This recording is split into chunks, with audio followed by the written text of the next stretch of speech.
Wawancara eksklusif majalah Jurnalis TV dengan Ketua Umum Laskar Janur Kuning Era 24, Fadly Kaukibi, SH, CN, dari Deli Serdang, Sumatera Utara. Menyikapi pernyataan Effendi Simbolon di Komisi 1 DPR Republik Indonesia tentang TNI seperti gerombolan ormas. Menyikapi itu, apa analisa Bung Fadly? Selaku anggota DPR, Effendi Simbolon tidak tertutup kemungkinan dia dipilih oleh keluarga-keluarga TNI.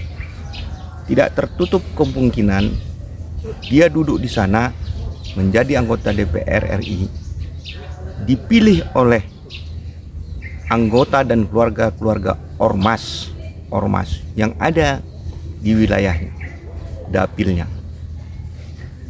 Tidak pantas, tidak etik Effendi Simbolon mengatakan bahwasanya TNI itu gerombolan, mirip ormas-ormas, melebihi ormas-ormas. Bahwa pernyataan Effendi Simbolon tersebut adalah sebuah penghinaan. Kalaulah tidak sebuah penghinaan, tidak mungkinlah bereaksi seluruh TNI yang ada di Indonesia. Tidak mungkin. Artinya bahwa Effendi Simbolon telah melakukan penghinaan. Apakah tindakan yang dilakukan Effendi Simbolon melanggar hukum atau melanggar kode etik MKD DPR? Melanggar hukum pidana, melanggar kode etik kehormatan DPR RI, ya itu perlu dilidik, perlu investigasi. Bagaimana seandainya Effendi Simbolon meminta maaf? Apa pendapat Bung Fadly? Kalaulah dia pun meminta maaf, katanya dia minta maaf dengan pers, ya silakan saja dia minta maaf. Namun proses hukum di Dewan Kehormatan DPR RI haruslah dilakukan. Dan kalau ada unsur pidananya juga harus dilakukan. Karena menyinggung bukan saja pihak TNI tapi juga ormas. Bukan sebatas menyudutkan Panglima TNI, tapi adalah institusi TNI, institusi negara. Jadi sekali lagi, kalaulah fraksi PDIP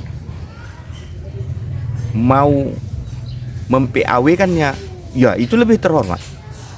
Sebagai konsekuensi kesatria, negarawan, PDIP sebenarnya harus mencopot, harus mem-PAW-kan, tapi berani enggak PDIP. Sebenarnya sudah merusak tatanan sopan santun dalam bernegara. Merusak tatanan, menghina ormas-ormas. Kalaulah balik para ormas berkata seolah-olah ormas itu gerombolan, TNI gerombolan, ormas-ormas terutama Laskar Janur Kuning tidak pernah korupsi APBD, APBN seperti Harun Masiku, seperti Juliardi, tidak pernah. Seperti kasus Hambalang yang menyerempet Ganjar Pranowo, tidak pernah ormas Laskar Janur Kuning terserempet isu korupsi APBD maupun APBN. Sebenarnya karena tidak berkaca terhadap diri partainya Kalaulah ormas bilang, kalianlah partai yang sebenarnya gerombolan, gimana perasaan orang? Ya gerombolan, karena telah melakukan korupsi. Sementara ormas, belum ada ketua-ketua ormas yang diadili karena korupsi APBN. Belum ada. Jadi nggak ada ketua ormas korupsi APBN. Sementara di partai PDIP, Harun Masiku sampai hari ini tidak tersentuh hukum, tidak tahu berada di mana. Kok di Bali menjustice TNI gerombolan, ormas melebihi ormas. Emangnya lebih jelek ormas? Ada kok jasa ormas. Elemen-elemen sebagai elemen bangsa ya diperlukan oleh PDIP. Jelas konstituennya sebagian itu adalah ormas. Jelas konstituennya itu adalah sebagian keluarga-keluarga anggota TNI. Jadi kita minta Dewan Kehormatan DPR RI agar memproses di kode etik kehormatan DPR RI. Copot itu Effendi Simbolon. Copot. Negarawan lah. Undurkan diri. Atau Partai Demokrasi Indonesia Perjuangan. Copot itu. Kalau dia duduk juga, ya itulah negara kita. Bahwa PDIP telah menyinggung anggotanya terhadap ketentuan kode etik dan bisa jadi berunsur pidana. Untuk menyelamatkan situasi kacau seperti ini, apakah harapan dari Laskar Janur Kuning? Ya kami minta Panglima TNI, wajar kami minta bahwa kita sudah tidak punya tatanan civil society, masyarakat madani yang memiliki peradaban sudah tidak bisa lagi dipertahankan. Kalau ditanya Laskar Janur Kuning, maka Panglima TNI ambil alih kepemimpinan nasional. Ambil alih. Civil society tidak disiplin. Civil society tidak punya etik. Civil society membuat derita rakyat saat ini.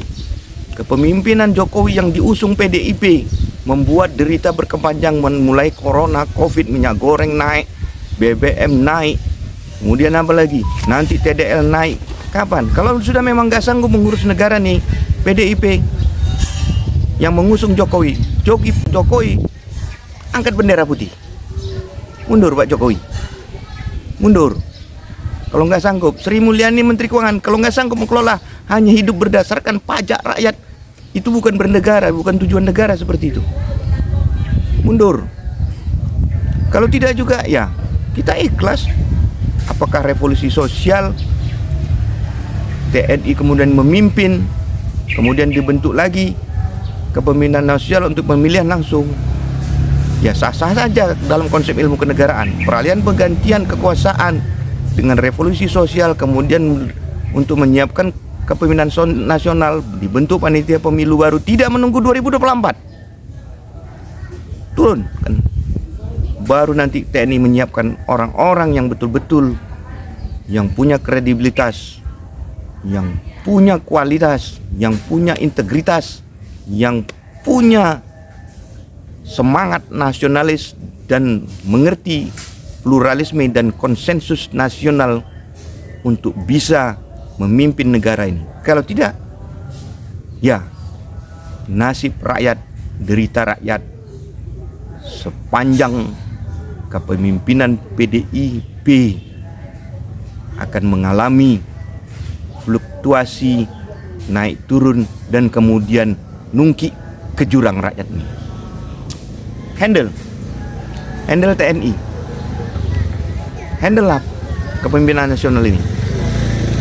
Ambil, ikhlas dalam konsep ilmu negara, dalam konsep ilmu kenegaraan, dalam konsep ketahanan nasional, wawasan Nusantara, literatur Lemhamnas, dan undang-undang membela negara.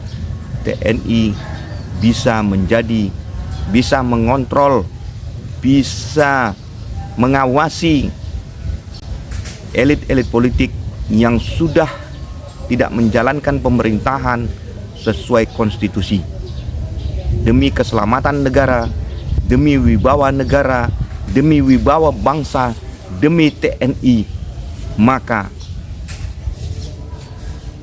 copot Pendisi Simbolon, turun Jokowi dengan sukarela. Kira-kira gitu. Terima kasih Bung Fadli atas wawancara eksklusif dengan majalah Jurnalis TV. Semoga tanggapan dan pendapat Anda menjadi masukan buat bangsa dan negara. Reporter Tamrin Bia melaporkan dari Deli Serdang.